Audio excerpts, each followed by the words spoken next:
¿Qué tal amigos? Continuamos con la lectura de Dinero domina el juego, cómo alcanzar la libertad financiera en 7 pasos. Capítulo 7.3.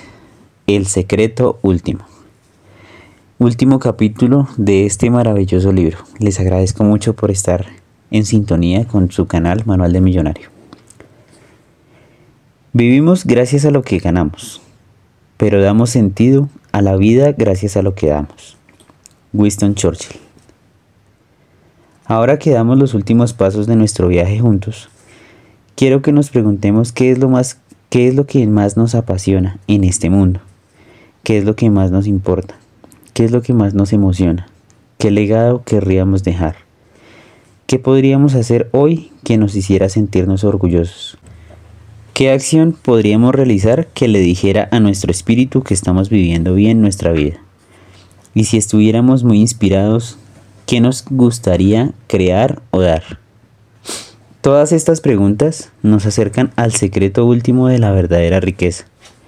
Pero, y esta es la cuestión, parte de la clave puede parecer contradictoria.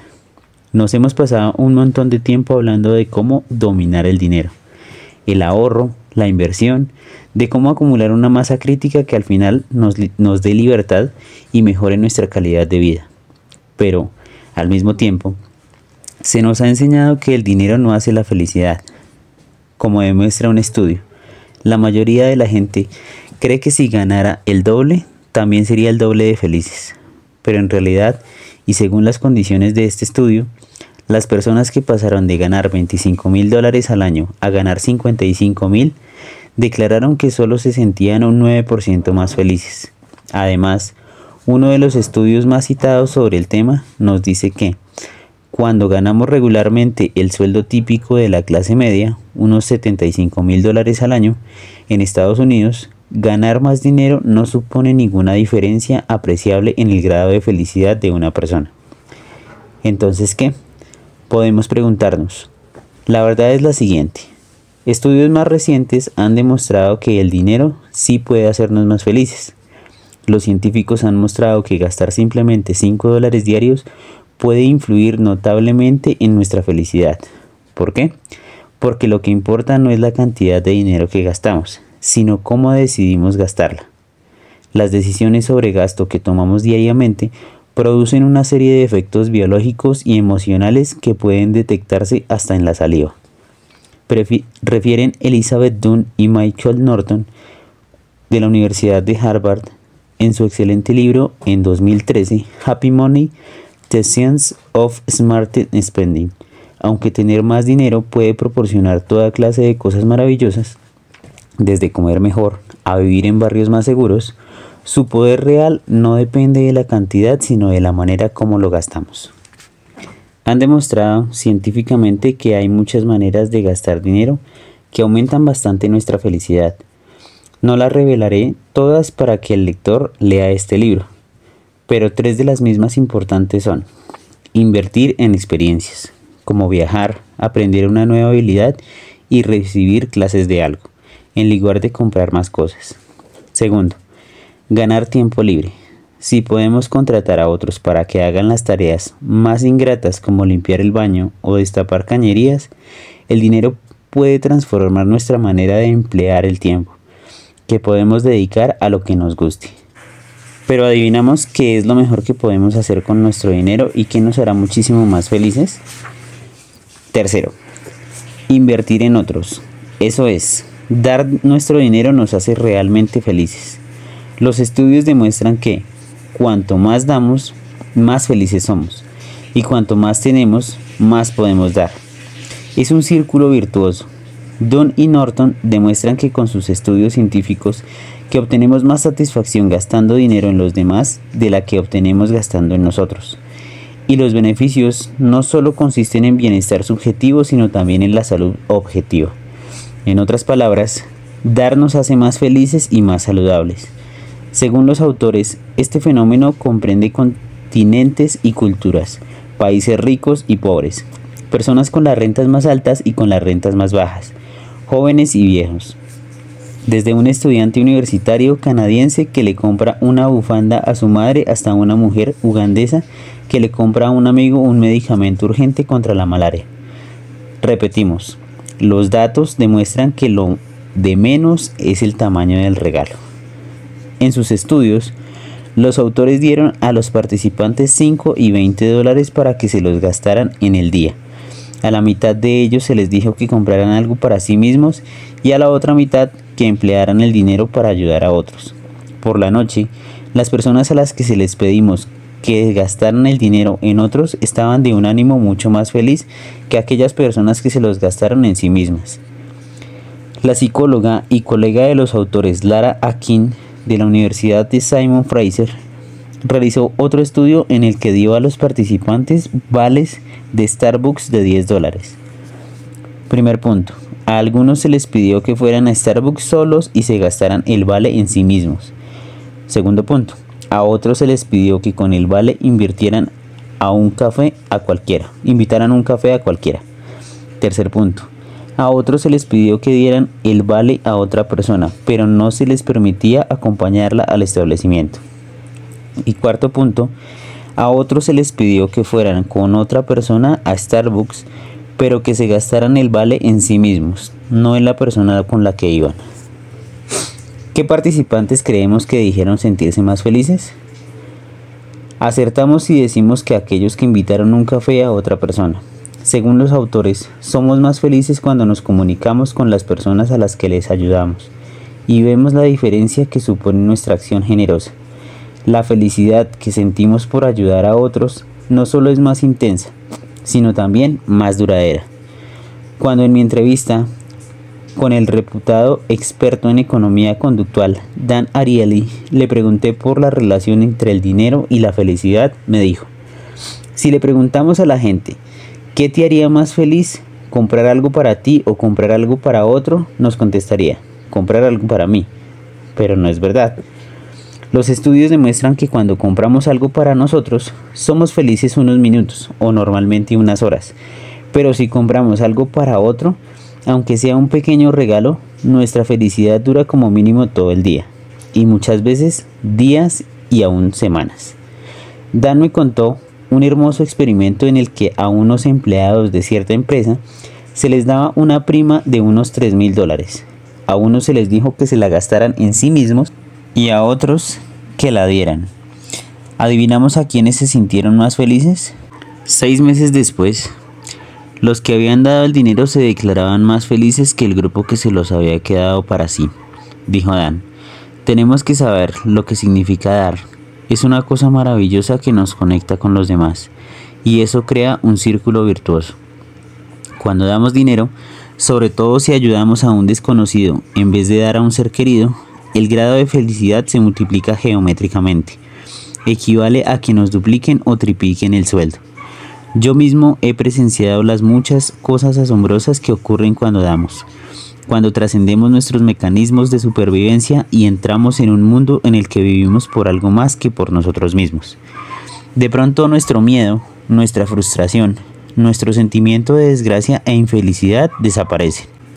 Creo de verdad que cuando nos damos a los demás, la vida, Dios, la gracia, llamémoslo como queramos, aparece y nos guía.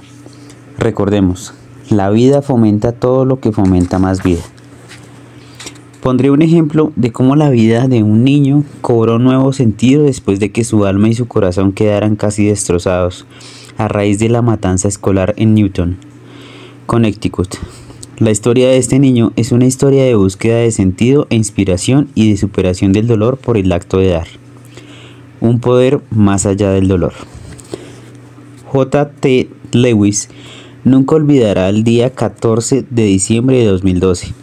La mañana de ese día, un tirador loco irrumpió en la escuela elemental de Sandy Hook y antes de matarse a sí mismo, mató a 26 personas, entre ellas 20 niños de edades comprendidas entre los 5 y los 10 años. En cierto momento del ataque, Jesse, el hermano de 6 años de J.T., vio que el arma del asesino se atascaba y le gritó a sus compañeros que huyeran. Aquel niño valiente salvó muchas más vidas esa mañana, pero por desgracia, no la suya. El asesino le disparó y lo mató. Imaginemos lo destrozados que estaríamos si Jesse hubiera sido nuestro hijo o nuestro hermano. Tuve el privilegio de conocer a JT de 13 años de edad y a su madre, Scarlett, en el primer aniversario de la masacre, porque viajé a Newton para ayudar a los supervivientes a hacer frente a las consecuencias de tan terrible tragedia. Como suponía, muchas de aquellas familias estaban deshechas, pero quedé asombrado cuando JT me dijo que su dolor y sufrimiento se habían transformado gracias a unos extraordinarios huérfanos ruandeses a los que había conocido.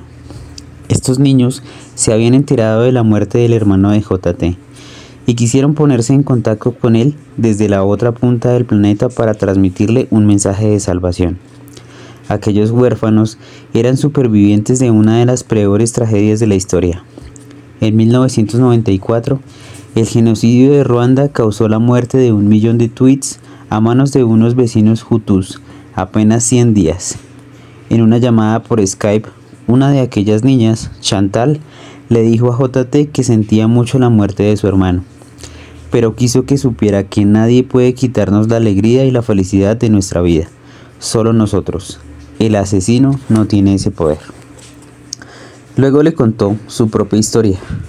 Con solo 8 años tuvo que presenciar el horrendo espectáculo de ver cómo mataban a sus padres a machetazos. Luego los asesinos se volvieron hacia ella. Le hicieron un corte en el cuello y la arrojaron a su menudo cuerpo a una fosa común. Sepultada bajo tierra, sangrando profusamente y aterrorizada, pero decidida a sobrevivir. Chantal salió de aquella fosa poco profunda y buscó la libertad en las montañas que rodeaban la aldea. Oculta en la oscura selva, veía cómo las llamas se tragaban las casas de aquella comunidad que había sido su hogar, y oía los gritos de sus seres queridos que resonaban en el aire. Esperó un mes, comiendo hierba, a que la matanza cesara. Sería lógico que una niña que ha presenciado el asesinato de sus padres quedara marcada para siempre. Sería lógico que viviera presa de la rabia y del miedo. Pero no es el caso de Chantal. Había sabido dominar las 3 decisiones que dan forma a nuestra vida. Como le dijo JT, sé que ahora no te lo crees, pero puedes curarte ahora mismo y vivir una vida bonita y feliz. Solo tienes que esforzarte todos los días por ser agradecido, perdonar y sentir compasión. Agradecido por lo que tienes, sin fijarte en lo que no tienes. Tienes que perdonar al asesino y a su familia y hallar la manera de servir al prójimo. Y superarás todo el dolor. La cara de Chantal estaba llena de una alegría más grande de lo que JT podía imaginar. Por mala que fuera la vida de él, el horror que ella contaba era más intenso de lo que él podía concebir. Si ella podía superar su dolor, él también sería capaz. Y era el momento. Pero, ¿cómo lo haría? Decidió que debía hallar la manera de corresponder en la misma forma a aquella joven alma que desde miles de kilómetros de distancia le enviaba amor en su día de necesidad. Chantal había encontrado su razón de ser, su pasión y sentido, cuando decidió que protegería, amaría y criaría a otros jóvenes huérfanos del genocidio. Aquella era su misión, que le permitió trascender su persona y superar su sentimiento de pérdida. El ejemplo de servicio al prójimo que daba Chantal impresionó profundamente a JT, que se obsesionó con la idea de dar. Decidió que su misión era contribuir a crear un futuro mejor para aquella extraordinaria chica. Empezó a trabajar día y noche para conseguir dinero y enviarla a la universidad.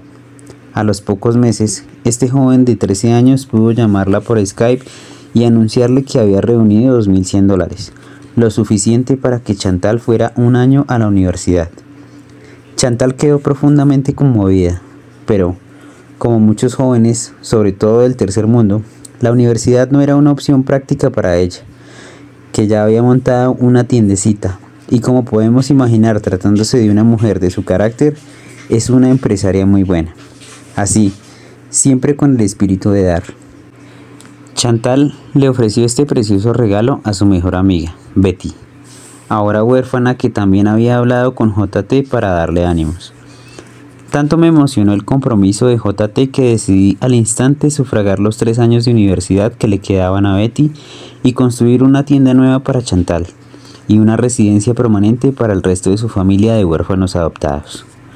Hoy trabajamos juntos para aumentar los recursos y atender a muchos más de los 75.000 huérfanos que sobrevivieron el genocidio. La lección es esta: los seres humanos podemos superar nuestro dolor cuando decidimos ver la belleza de la vida y hallamos la manera de darnos a los demás. Ahí empieza el don de la curación. La clave es encontrar algo que nos haga querer dar. Este sentimiento de misión es el poder último de la vida. Entonces es cuando somos ricos de verdad. Entonces es cuando pasamos de una vida meramente placentera a una vida de alegría y con sentido. Dar es sanar. Naturalmente, dar significa más que dar solo dinero. Es también dar nuestro tiempo, es dar nuestra emoción, es dar nuestra presencia a nuestros hijos, a nuestra familia, a nuestro marido o nuestra mujer, a nuestros amigos, a nuestros socios. También podemos regalar nuestro trabajo, sea una canción, un poema, montar una multinacional, asesorar, trabajar en sanidad o en la docencia. Todos tenemos algo que dar.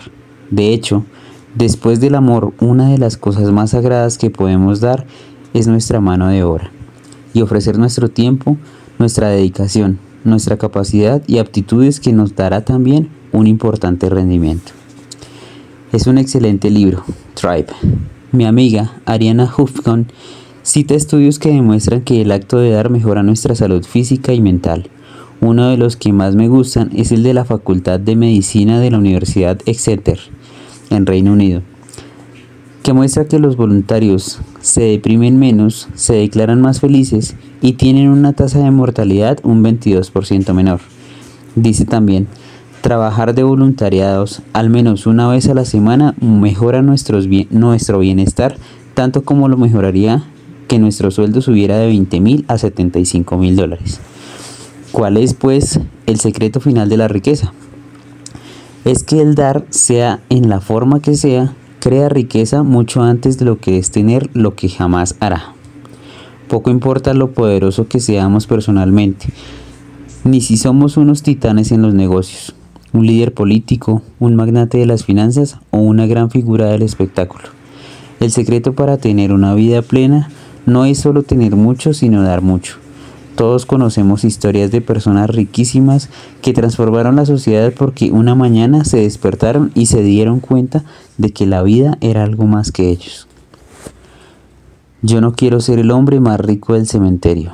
Lo que quiero es irme a la cama sabiendo que he hecho algo maravilloso. Steve Jobs.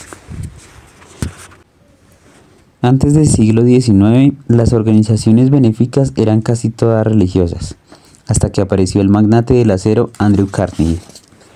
Los reyes, los nobles y las familias más ricas no tenían interés en dar nada a sus comunidades. Lo que querían era quedarse su dinero para sí mismos y sus herederos. Muchos hombres de negocios hacían lo mismo, pero Carnegie, al frente de los demás magnates de la época, creó la filantropía tal y como la conocemos hoy.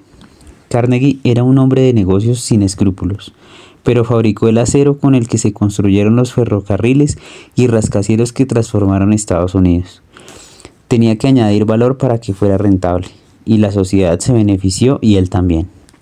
En vida llegó a ser el hombre más rico del mundo, pero llegó un momento de su vida en que tenía todas las cosas que deseaba y más.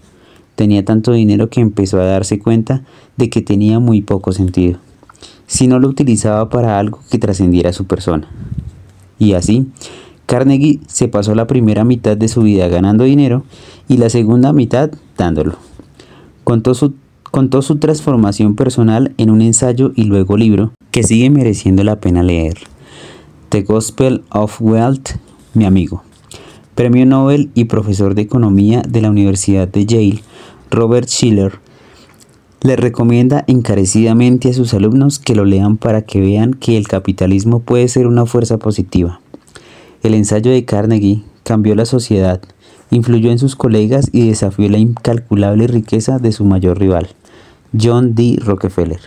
Movido por un fuerte espíritu competitivo, Rockefeller empezó a dar montones de dinero a las mayores fundaciones del país. Carnegie creó una nueva vara de medir. A partir de él sería importante, no solo porque se tenía, sino por lo que se daba. Su interés era la educación. A lo largo de su vida, sus donaciones permitieron duplicar el número de bibliotecas en Estados Unidos y contribuyeron mucho al desarrollo y al capital intelectual de nuestra sociedad antes de la llegada del Internet. Nuestro amigo Chuck Finney fue un moderno Carnegie que dio casi toda su fortuna, $7.500 millones, con la diferencia de que él se lo tuvo callado hasta hace poco. Cuando conocí a Chuck, tenía 83 años y vivía los últimos días de su vida. Le costaba hablar por un largo rato seguido, pero en su presencia se experimentaba algo más profundo que las palabras. En su presencia se siente el poder de una vida bien vivida. Eso se le ve en la alegría de sus ojos, en la sonrisa que siempre tiene en la boca, en la amabilidad que emana de su corazón. Chuck Finney, por su parte, inspiró a otra generación. Muchos dicen que Ted Turner renovó esta forma de filantropía a gran escala cuando donó $1.000 millones a las Naciones Unidas. Desde entonces, Bill Gates y Warren Buffett han unido sus fuerzas para crear el Giving Pledge, con la idea de que los ricos del mundo se comprometan a dar al menos la mitad de sus fortunas a organizaciones benéficas. La última vez que se contó que se habían apuntado 120 multimillonarios, incluyendo algunos de los que aparecen en este libro, como Ray Dalio, T. Boone Pickens, Sarah Buckley, Carl Icahn y Paul Tudor Jones. Véase en la página http, que dejaré en la descripción del video, algunas de las conmovedoras cartas que escribieron para acompañar sus donativos. T. Boone Pickens me ha confesado que ha dejado llevar a demasiado por sus impulsos filantrópicos. Hace poco donó casi $500 millones a su universidad del estado de Oklahoma, con lo que el total de sus donaciones benéficas ascendían a más de 1.000 millones. Pero hace poco sufrió pérdidas que redujeron su patrimonio a 950 millones. Menos de esos 1.000 millones que había donado, pero no se preocupa. Después de todo, solo tiene 86 años. Descuida, Tony, me dijo. Voy a ganar otros 2.000 millones en los próximos años. No siente que haya perdido nada, porque el gozo que le supuso dar no tiene precio. En los tiempos modernos, los hombres y mujeres más ricos y poderosos del mundo se han ocupado de los grandes problemas. Carnegie se interesó por la educación. Bill y Melinda Gates se interesan por la escolarización y la prevención de epidemias. La pasión de Bones es que se condone la deuda de los países del tercer mundo. Pero, ¿tenemos que ser multimillonarios o estrellas de rock para resolver los grandes problemas del mundo? No en el mundo interconectado de hoy. Si trabajamos juntos, usando la tecnología, todos podemos hacer un poquito y tener un enorme impacto. Erradiquemos el hambre, la enfermedad y la esclavitud.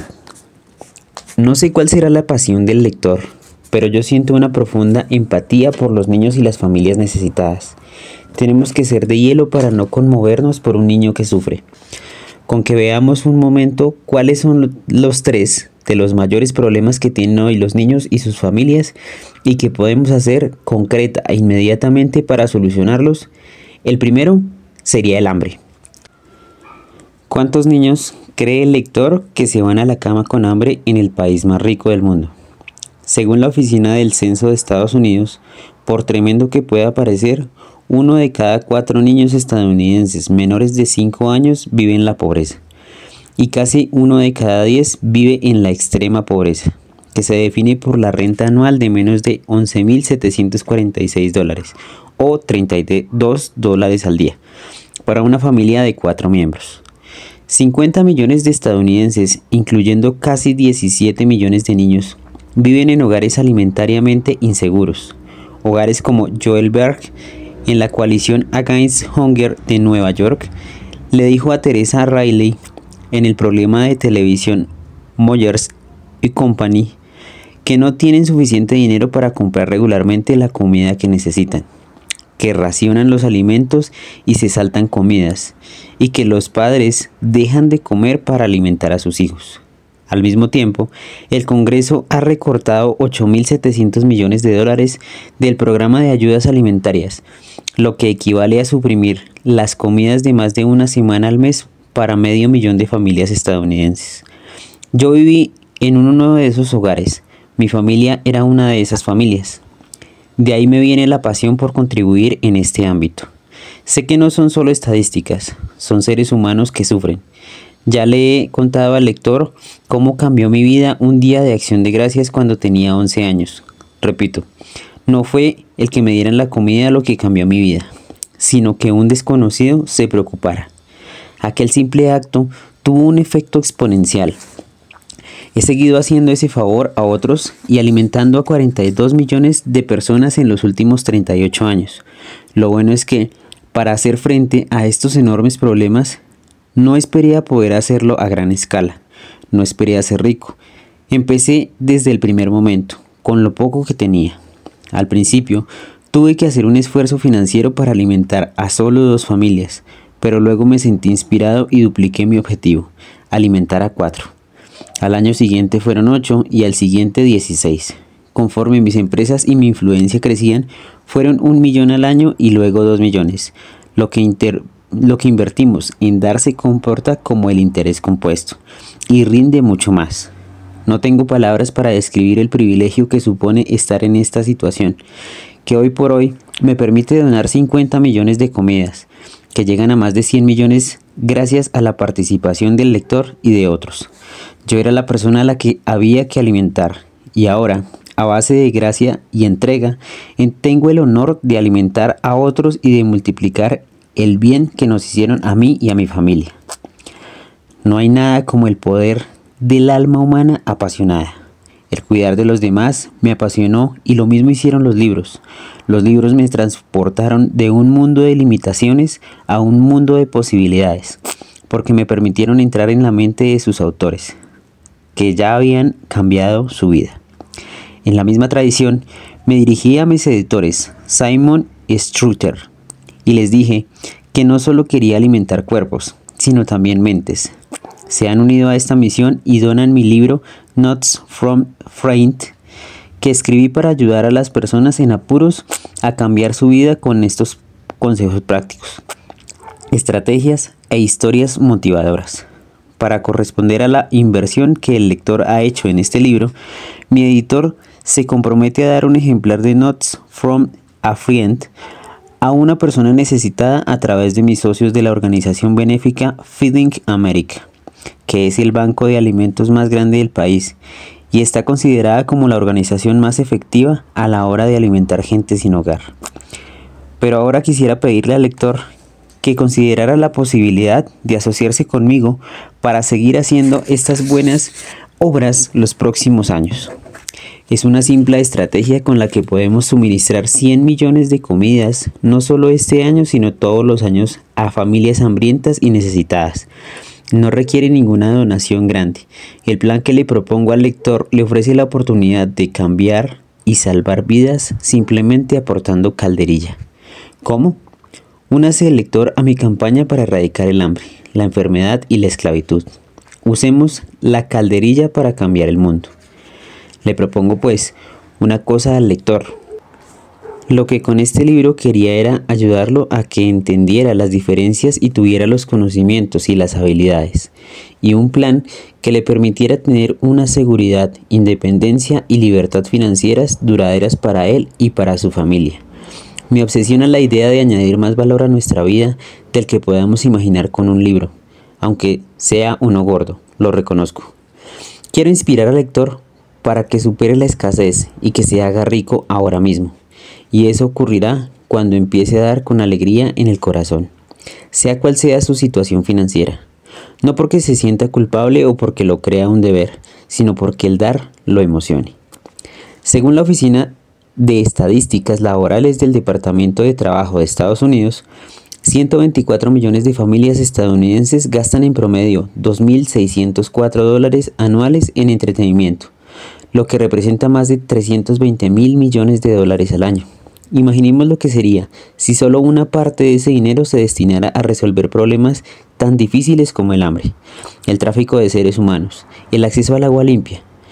En Estados Unidos, con solo $1 pueden suministrar 10 comidas a personas menesterosas. Imaginemos lo que sería dar 100 millones de comidas al año. Eso supone poco más de $10 millones, solo el 0,0034% de lo que se gasta en entretenimiento.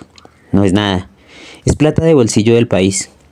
Por eso me asocié con algunas de las grandes mentes de los negocios y del marketing, como Bob Caruso, capitalista social y ex socio gerente y director de operaciones de uno de los 100 fondos de inversión de alto riesgo más grande del mundo, H-Bright Capital Management.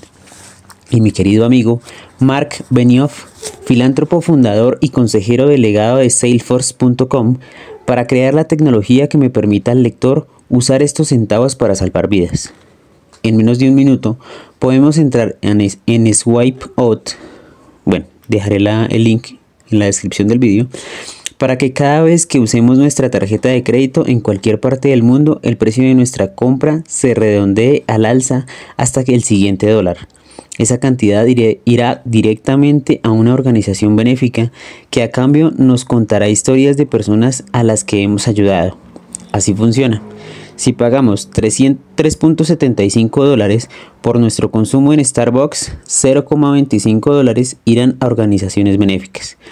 Para el consumidor medio, este cambio suma apenas $20 al mes. Podemos poner un límite a lo que queremos dar, pero aconsejamos que no sea menos de $10. ¿Quiere el lector saber lo que pueden hacer $20 mensuales? Primero, suministrar 200 comidas a estadounidenses que pasan hambre, o sea 2.400 comidas al año. O, segundo, suministrar agua potable y sostenible a 10 niños de India cada mes, o sea que podemos proteger a 120 niños al año de enfermedades transmitidas por el agua. O, tercero, hacer un primer pago para rescatar y rehabilitar a una joven camboyana esclavizada.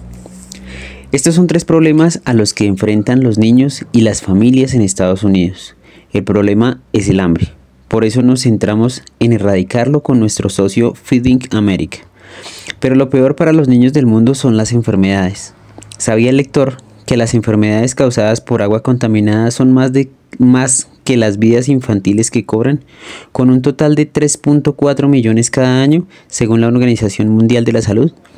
De hecho, cada 20 segundos un niño muere por enfermedades transmitidas por el agua.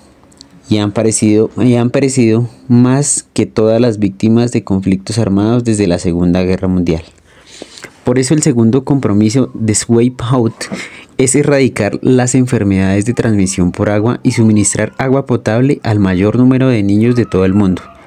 Hay varias organizaciones con soluciones sostenibles y algunas pueden, por solo $2, proveer a esos niños y a sus familias con un suministro regular de agua potable. ¿Cuál es el precio de la libertad? En este libro venimos trabajando para asegurarnos de que alcancemos la libertad financiera. ¿Qué nos parece invertir una pequeñísima parte de lo que gastamos al mes en asegurar la libertad de uno de los 8.4 millones de niños en todo el mundo que están esclavizados? En 2008, el corresponsal ABC News, Dan Harris, quiso saber de incógnito cuánto costaba comprar un niño esclavo. Salió de Nueva York y 10 horas después estaba en Haití, negociando la compra de un niño por $150.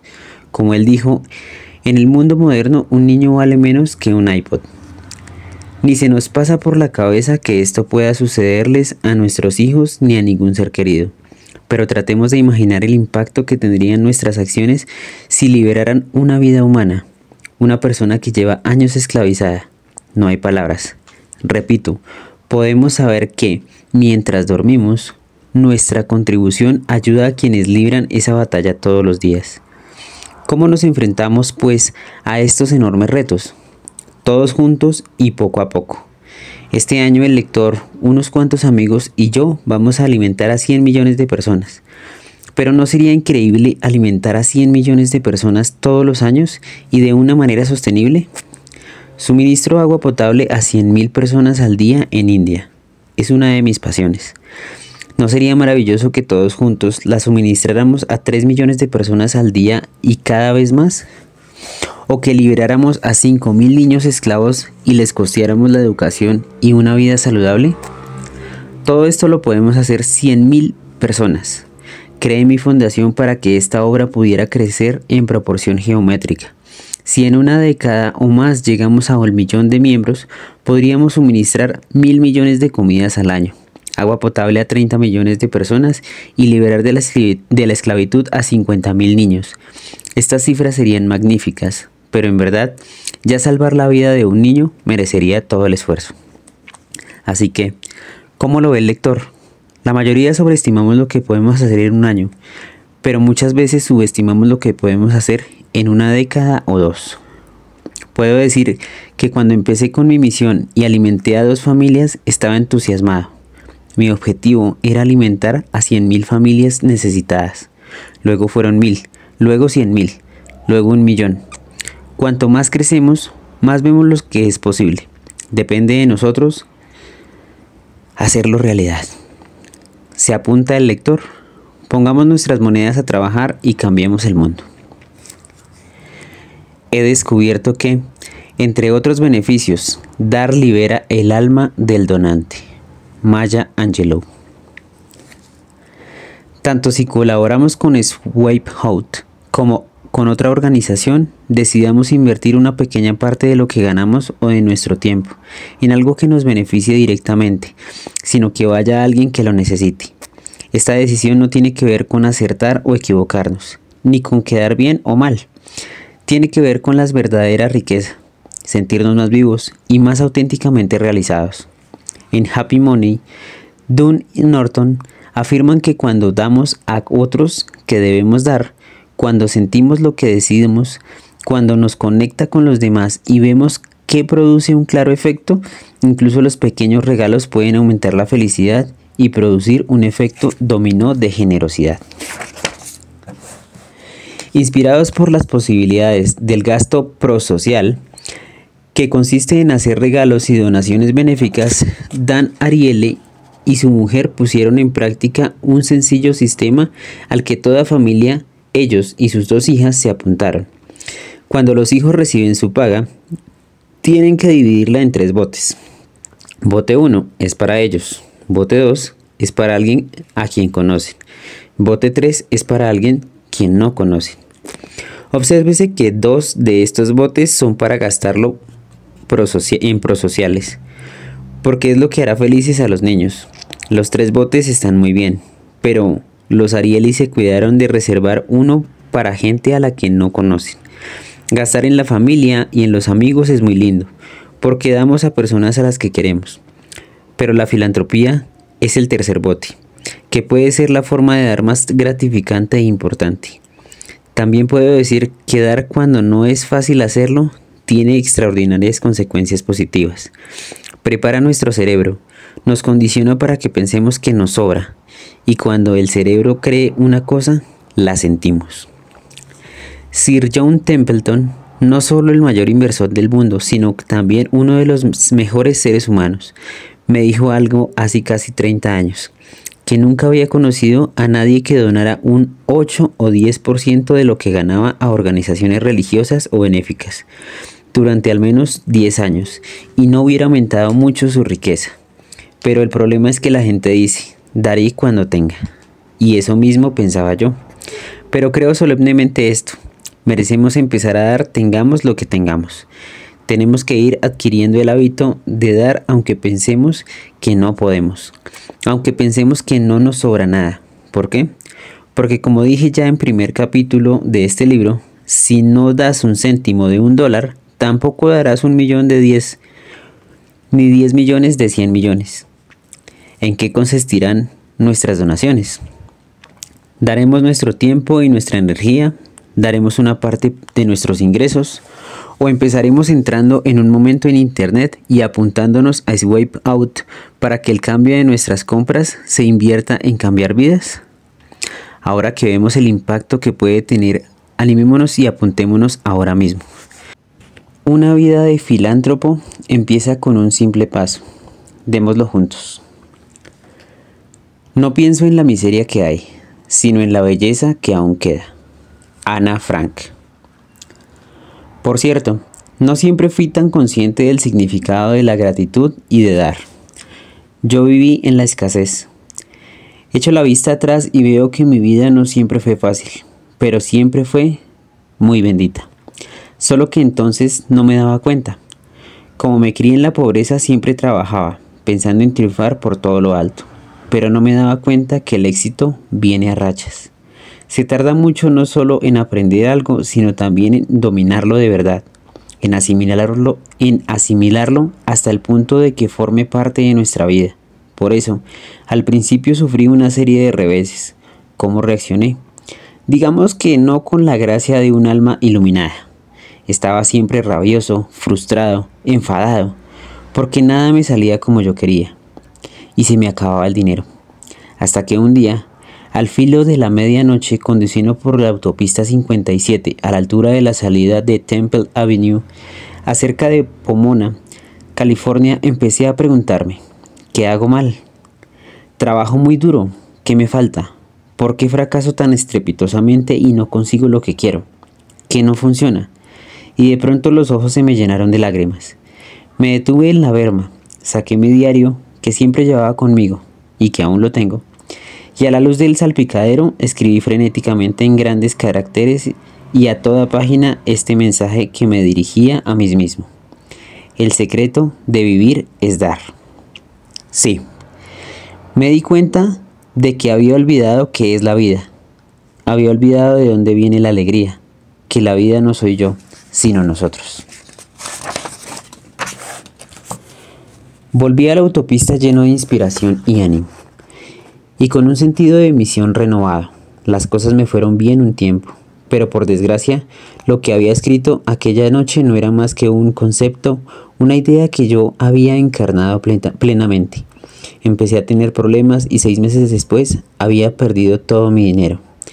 Pronto me hallé en lo que pensé que era el peor momento de mi vida, viviendo en un apartamento de 40 metros cuadrados en Venice, California, y lleno de rabia y rencor.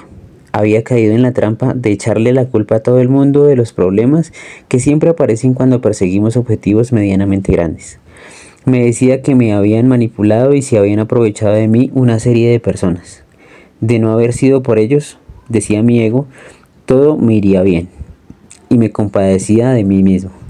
Y cuanto más rabioso y frustrado me sentía, menos productivo era. Y para desahogarme, empecé a comer esa asquerosa y absurda comida rápida. Engordé más de 17 kilos en unos meses, cosa nada fácil. Hay que comer toneladas de comida y no moverse para echar esos kilos. Empecé a hacer cosas por las que solía burlarme de otros, como ver la tele por el día. Si no estaba comiendo, estaba viendo telenovelas. Me enganché a la serie Hospital General. Y si el lector es tan mayor que recuerda cuando se casaron Luke y Laura, yo lo vi, resulta chistoso y un poco humillante. Mirar atrás y ver cuán abajo había caído. Me quedaban $19 y pico y no tenía perspectivas. Estaba particularmente enfadado con un amigo al que le había prestado $1,200 cuando las cosas me iban bien y no me los había devuelto. En aquel momento yo estaba arruinado, pero cuando le pedí que me los devolviera, me dio la espalda. No respondía a mis llamadas. Yo estaba furioso y pensaba, ¿qué diablos voy a hacer? ¿Qué voy a comer? Pero siempre fui pragmático. Pensé, cuando tenía 17 años y era un vagabundo, ¿qué hacía? Iba a un buffet o una barra de estilo como coma todo lo que pueda. Y me llenaba gastando la menor cantidad de dinero posible. Y esto me dio una idea. Mi apartamento no estaba muy lejos de un bonito lugar llamado Marina del Rey, donde los ricos de Los Ángeles atracaban sus yates. Había allí un restaurante llamado El Torito, que servía un fabuloso buffet solo por $6. Como no quería gastar ni en gasolina ni en estacionamiento, caminé casi los 5 kilómetros que había hasta allí. Quedaba a los muelles y me senté junto a la ventana y empecé a llenarme plato tras plato de comida. Mientras comía, contemplaba los barcos ir y venir y soñaba con lo que podía ser la vida. Mi estado de ánimo empezó a cambiar. Sentía como si la rabia fuera desapareciendo por capas. Cuando acabé de comer, reparé en un niño vestido con un trajecito. No tendría más de 7 u 8 años, que le abría la puerta a su joven madre. La conducía con orgullo a una mesa y la ayudaba a tomar su asiento. Tenía mucha presencia. Parecía un niño muy puro y muy bueno. Era una persona que daba a juzgar por la manera respetuosa y amorosa con la que trataba a su madre. Me sentí profundamente conmovido. Pagué la cuenta, me acerqué a la mesa y le dije al niño: «Perdona, pero quiero felicitarte porque eres todo un caballero. Es maravilloso cómo tratas a la señora». «Es mi madre», confesó. «Pues aún mejor», exclamé. «Y qué bien que la invites a comer». Vaciló un momento y con una voz un poco temerosa me dijo: «Bueno, en realidad no la invito, porque solo tengo 8 años y aún no trabajo». Yo le dije: «Sí, claro que la invitas». Me metí la mano en el bolsillo, saqué todo el dinero que me quedaba, que serían unos $13 y pico, y lo dejé en la mesa. Él me miró y dijo: «No puedo aceptarlo». «Claro que puedes», le dije. «¿Por qué?». Miré sonriendo de oreja a oreja y contesté: «Porque soy mayor que tú». Se quedó mirándome desconcertado y empezó a reírse. Yo me di la vuelta y me fui. Más que irme, volé a casa. Tendría que haber estado preocupadísimo porque no me quedaba un centavo, pero me sentía completamente libre. Aquel día cambió mi vida para siempre. En aquel momento fui un hombre rico. Algo dentro de mí superó por fin el sentimiento de escasez. Por fin me había liberado de aquella cosa llamada dinero que había dejado que me atormentara. Era capaz de darlo todo sin miedo. Algo que estaba más allá de mi mente, algo que estaba muy hondo en mi espíritu. Supe yo, como todos, estaba siendo guiado, y que en aquel momento estaba escrito, igual que está escrito el lector que lea estas palabras ahora mismo. Me di cuenta de que había estado tan ocupado queriendo tener que me había olvidado de dar, pero en aquel momento me había recobrado a mí mismo, había recobrado mi alma. Dejé de darme excusas, dejé de echarles la culpa a los otros, y de pronto dejé de sentir rabia, dejé de sentirme frustrado.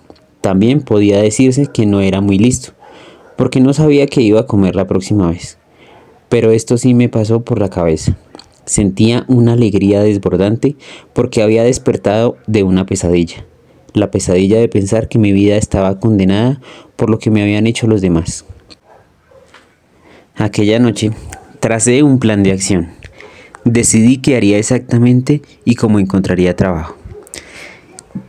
Estaba seguro de que lo conseguiría, aunque seguía sin saber cuándo volvería a cobrar un sueldo, ni más urgente aún, cuándo volvería a comer. Y entonces ocurrió el milagro. A la mañana siguiente recibí en mi buzón el viejo y tradicional correo, con una carta muy especial.